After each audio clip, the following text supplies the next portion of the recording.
you to start with would be, do you guys have ideas of what, how we can help you? Like, what is your experience with writing academic papers? For me, I've written a couple. I'm still working on getting them published, but I I like know the general format and the rules. I think where I need help most is with figuring out how exactly to present the data, what information is important to include in the discussion, um, kind of more like marketing the results that I do have. I think is kind of my where I struggle. Okay. And what about you, Jay? Yeah, I would say for me, it's been a while since I worked on a full-on manuscript. I'm currently working on like a clinical Q&A and like some case reports and things. So maybe just having a better picture of like the overall structure and rules, but along the same lines, like same thing as Greta pretty much. Yeah. Yeah. Well, so I'll then go really just very superficially over sort of a general structure, and ultimately, Christine, I can put, while you talk, I can put up, I have like the structure written out here. Do you want me to put that up for you? Okay. great. And I will say that like a lot of kind of the structural like formatting and rules and things like that are going to be very specific to whatever journal you're trying to submit it to. But there are, I think, some general structures that typically, like the majority of kind of academic scientific papers follow. Like this may be different with case reports, or if you're writing an editorial, or again, there may be some differences, and variation between journals. So the only problem again without my phone is that it's hard for me to see stuff. But yeah, in general, you sort of have a general architecture to a paper where you have an abstract, you have an introduction, you have a methods, you have a results, and then you have a discussion and conclusions. And actually the abstract oftentimes is kind of broken down into those same ideas. And really the idea is that you give the background and the context. So sort of the overarching, kind of goal of a paper is that you want to give the background and the context of your paper, which is like the introduction. And then the abstract is really just the abbreviated parts of these other main, components. You oftentimes discuss what your hypothesis is, and you may point out sort of briefly what led to this questioning. So again, is it that, there's a paucity of literature? Is it that, clarifications are needed? You're setting the stage, right? Then the methods are going to be kind of more formulaic of like a description of what you did, because the idea is that you want someone else to be able to reproduce what you did, so that number one, it kind of shows like the scientific rigor of your study, and that you're not making things up. And that if technically if someone wanted to audit your study, that they could repeat what you did and get the same data. Maybe they might not reach the same conclusions, but at least they get the same kind of hard data. So that's sort of the idea of the methods, is what tools are you giving someone so that if they wanted to do the study themselves, they could do it. The results are going to be the results. So it's pretty much just actually, as Daniel put, factual is perfect. So you're really, you're kind of just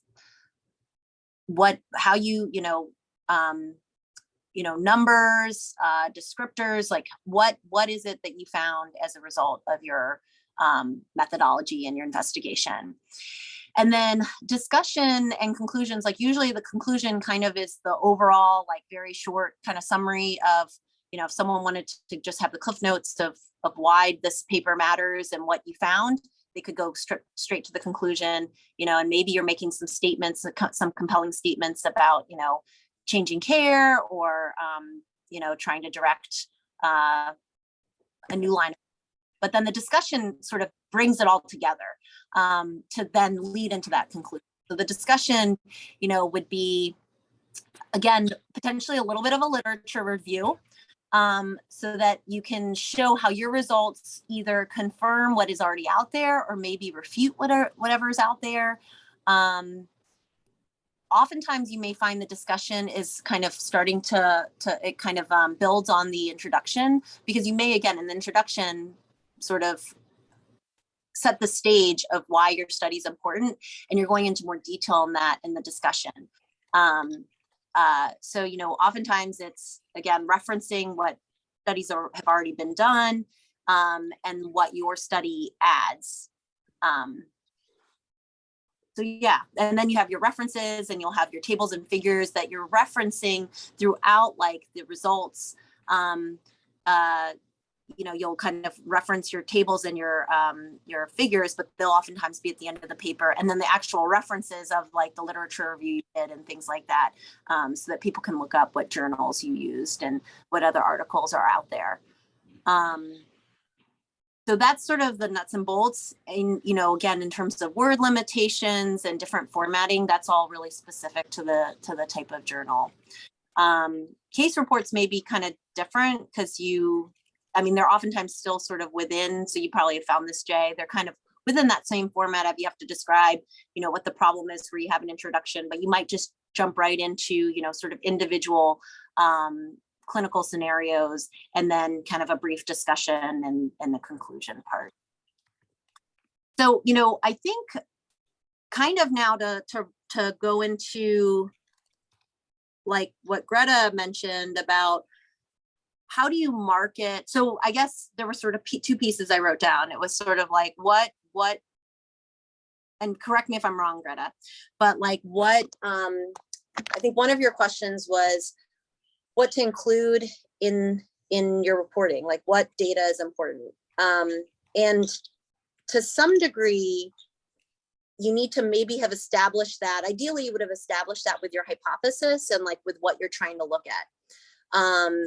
And so really the data that you're including is to support,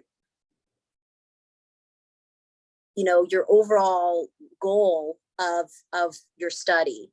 And there can be oftentimes extraneous things that you find, or interesting things that you find that maybe weren't initially kind of the point of your study. But that's, you know, kind of a cool thing about scientific investigation, is that you don't always find what you think you're going to find. And it can lead you kind of to some extraneous material that I think that just really depends on probably talking to, you know, your mentor and things about what you decide to include or not, and deciding what's important. But I mean, that's sort of the goal of initially even like conceiving of the project, is that you sort of have key, like we'll call them primary outcomes, and then secondary outcomes. Like you have primary outcomes. For example, if you're looking at a study looking at kidney stone surgery, your primary outcome may be the success of kidney stone surgery. In follow-up, do they still have that stone or not on imaging? Like how successful was that kidney stone?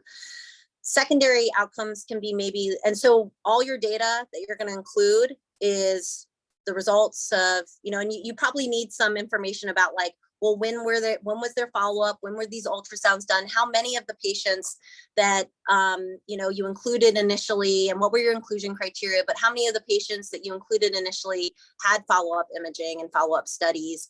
And what were the results of those follow-up studies? So all the information that will kind of be important and lead you to that primary outcome of what is your success rate? Your success rate of, you know, 50% of surgeries lead to resolution of kidney stones, whereas a lot of them maybe need secondary procedures or something like that. Your secondary outcomes may be who had complications, who, you know, what, maybe there were survey questions where you ask the patients, you know, about pain afterwards, and what are their, what we call patient reported outcomes, like what is their quality of life, like how much did the stone surgery affect them, and those kinds of things. So they're usually kind of other, they're just other outcomes that, you know, are almost, you can evaluate because you're looking at this population of patients who've had kidney stone surgery, and you're looking at other outcomes that aren't just simply about success of the surgery itself. Again, a big one would be that usually is reported are like complications, or maybe even it's that you're then that specific about how many of them needed a secondary procedure, not just did they have a stone, persistent stone on their surgery, on their post-op, you know, follow-up and imaging, but how many of them actually needed to have another surgery. And so again, then your data is going to follow suit to support that secondary outcomes. So a lot of this like brainstorming and figuring out what your study is going to be should be done kind of in advance.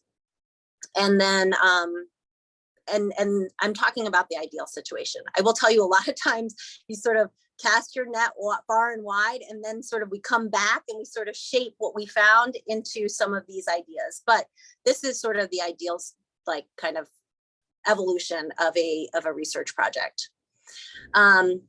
And then the question of marketing the data, and that comes back to a really important fundamental like thing that should be started again, you know, ideally when you're first starting your project, but then actually is one of the first components of starting to write the paper, which is a literature review, and looking and seeing what's out there.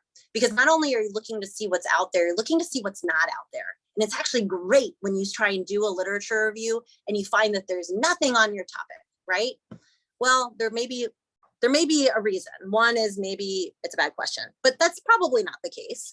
Because again, hopefully someone hasn't totally led you astray about, you know, like kind of a bad question. But the other reason to not have anything out there is just maybe no one's looked into it, or no one's, you know, and so I think it's actually really exciting when you find that there's, you know, not a lot of information out on the topic that you're looking at, because you're filling in a gap of, you know, a knowledge gap. And so, you know, that's sort of how you can market your data in terms of, you know, what you're adding, because there's not information there. If there is a lot of information already out there, again, marketing your data to show that you're you know, with the idea that you're either supporting what data's out there, or maybe you're finding something that's shedding new light on the topic. And so, you know, again, how is your data different? And if it's different, why is it different? So, you know, maybe you're looking at a different patient population. Maybe there are some limitations of your study that could have led to some strange results. It's just being open and honest about those kinds of things. But in terms of, I think, marketing the data, again, the best thing to do is to know where your study fits into what's already been done in the context, and how you can use that to your advantage. Again, it's that there's not a lot of information out there. Great, then you can say why your information is filling a hole and a gap in what we know. And if there's, you know, information out there, looking at how your data may be similar or different. So it's either confirming or refuting what's already out there. Okay, that makes sense. I think the literature review was a big piece of the puzzle that I had kind of forgotten about a little bit, because I'm thinking specifically about the Twitter project right now, and I was having a hard time figuring out exactly how to use the data that I found, and I think starting with a literature review would be a good way to approach it. So I think like, so the use of social media in, and this has come up in a different project that I'm doing, where there's a lot of interest in how social media and like crowdsourcing is used to, is used. So, you know, I think and we can talk, like, I do want to talk more about our project. I also don't necessarily want to waste Jay's time in terms of getting into, you know, specifically like maybe directions for our project. But what I would do potentially for a literature search is I would look at the use of social media, and I would start maybe kind of specific. Are there papers that look at social media and global health? And then seeing what those, and there may be, that's going to be a pretty broad, you know, potentially pull up a pretty broad selection of papers. But and then you kind of have to just filter through and see what may be applicable or not. Then going into maybe just like use of social media, and like if that's really too specific where we don't get a lot of hits, we may go into social media and, you know, and research, like how is social media used in research? You know, like again, in this idea of crowdsourcing, which has become somewhat more popular too, with, you know, how people publicize on social media to get responses, and you know, and a lot of times it's like survey responses and things like that. But there may be an element of how we can use that background about, again, the importance of social media and how it's being used, and then the idea that how can we use it to support and publicize a global health program and the different educational opportunities that we have, with us then reporting how we used it and our findings. Our paper is going to be completely descriptive. We're just saying, this is, you know, what we found and the experience basically of a single global health program. And we're just going to report that. But I think to your point of like, how do we market why this is important? That's where it's kind of fun. You get to be creative about like, why would some other global health program find this useful? You know, we're trying to show that how you market yourself is going to potentially lead to donations, potentially, you know, lead to volunteers, lead to trainees being interested in, you know, doing research projects, like all the things that we're finding within IVU and that are important to IVU. It's marketing yourself. And it's just something that maybe, you know, that we're just trying to point out and give voice to.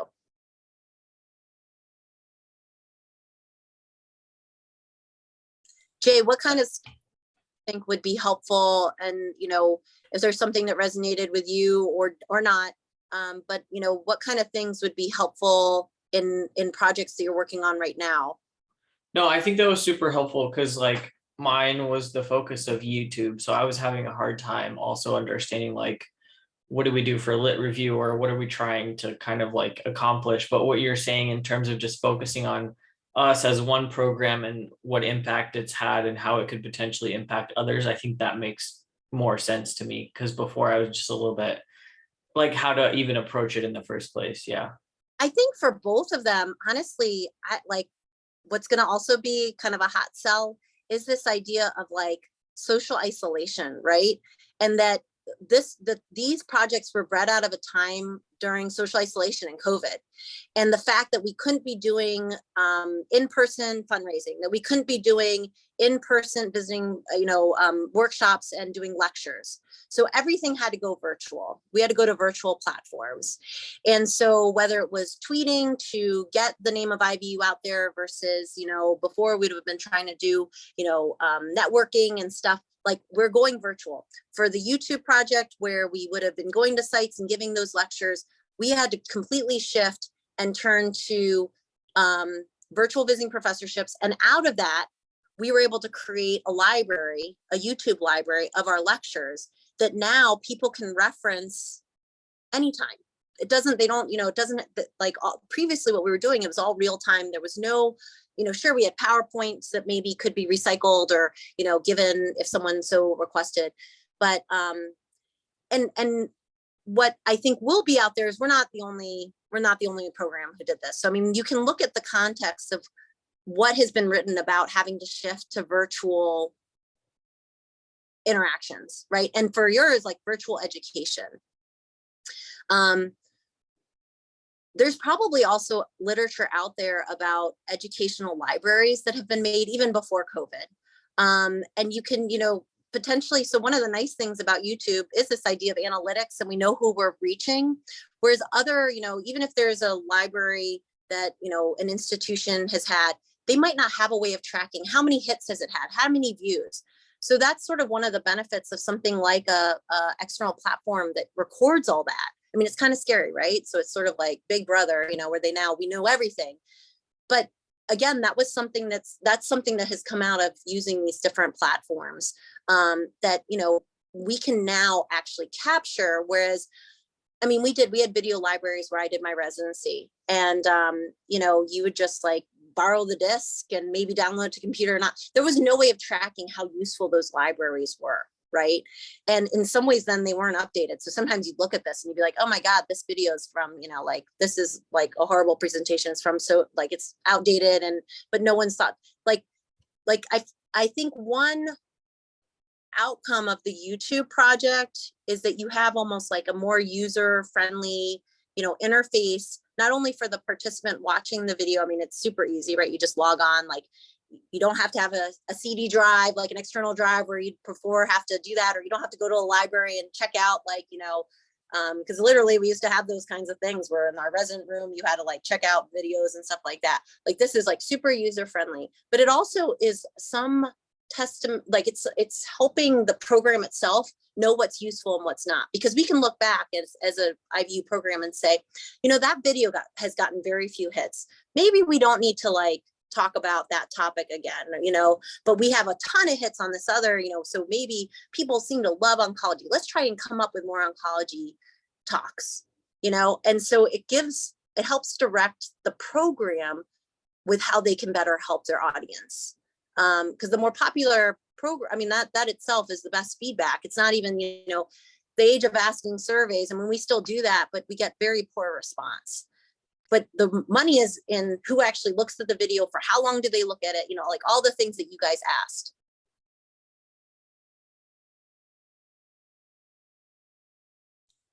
Yeah, no, that totally makes sense. And yeah, it gives me a way better idea of kind of like where to go. Yeah. I mean, I think that, I'd probably, for both of you, like, my personal opinion about your projects, like, I would set them up in the context of, there's been a crazy pandemic. Groups have had to shift, how it used to be done was X. We would have, medical missions, we'd have workshops, in-person workshops. We would, send out emails to try and solicit, but that's really dependent on your email list that you've generated, or we try and have in-person fundraisers, all that stuff. Now you have social platforms like Twitter where we can tweet, and who knows who sees it, and it gets retweeted, and it like almost the marketing of IVU is done by itself, right? Like, it's almost relying on other people to market. And so what does that mean? What does that look like? And what can we learn from those two, kind of shifts, whether it's now shifting, educational experience online, or shifting like our marketing to a virtual social media platform. And then really you're just reporting, this is what we found. And that's okay. Like, it's like a lot of research, isn't showing that one, you sort of think of research and it's like investigating a new drug or showing that an intervention was successful. Neither of these studies are really showing that. They're very descriptive. That's okay, because I think, again, what we're doing is we're showing our experience with these two, in some ways with these two interventions, us all of a sudden, becoming more proactive on Twitter, us creating a video library. And then, I mean, the exciting part is, where do we go from here? And we're trying to really help in some ways you're trying to think of your audience too. So I should have probably said that in advance too. I think a good first thing when you're also deciding about your study and writing your paper is, who's my audience? Who am I trying to reach? Am I trying to reach, am I trying to reach patients? Am I trying to reach our partners, that we do these mission trips with? Or am I trying to reach other global health programs, or, volunteers in global health programs? And that helps, again, I think, give you some with why you're trying to make it exciting and how you're trying to market the information. I'd probably say, like, for our Twitter one, that we're trying to target other global health organizations and be like, hey, this is what we found. This is, why we would promote you being on Twitter and being as active as possible in Twitter. And maybe these types of tweets are what people really like and seem to get responses, that kind of thing. For the YouTube, I would say it's probably targeting global health organizations, but with the idea of education. So educators, and whether that's global health educators, or it could be any educator who's trying to, reach and teach when you can't teach in person. So then we've come up with, and now it's, an integrated perpetual part of our global health, of our educational program. But, that was really kind of the initial, was how do we continue to educate when we couldn't do it in person? And so how, helping other educators that might be in a similar situation.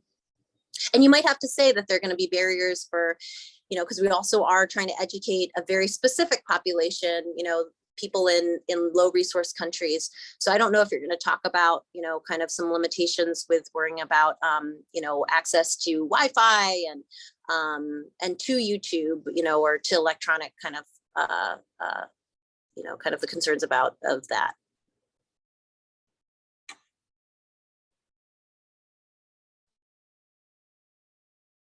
Yeah, I think there's many directions that you could take it in. Yeah. Yeah. I mean, sometimes the many directions seem overwhelming, but in some ways, I think that's like the exciting part. And you, like, ultimately, you're going to write best about what excites you or what you think is interesting. And so, whichever of those, because you're also going to probably do a more thorough, like, evaluate or, investigation. Do you guys have to PubMed, and do you guys, have you used PubMed or know how to use PubMed? I think so. I, I don't know how to do the specific. I know there's a lot of different search tricks you can use, but I'm probably not. I'm like, I mean, I don't even know that I know tricks, but like I'm on PubMed a lot just because, then I'm looking up clinical questions, looking for papers and stuff like that. And you can filter, for a review or for like a randomized control test and stuff like that.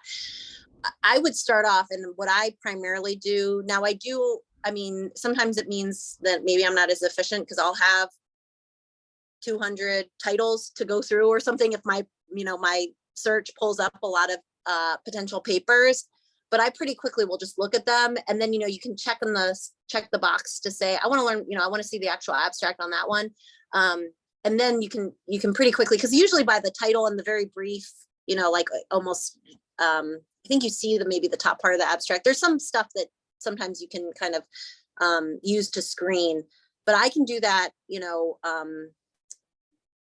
so that may be though an inefficient way to do it, but that's how I've done it. And once you do that enough, like I can pretty quickly kind of filter out if I think that from this title that it's going to be a useful or not useful paper. And if I'm not sure, I usually kind of include it to say, let me look, and then, you can ultimately get rid of it.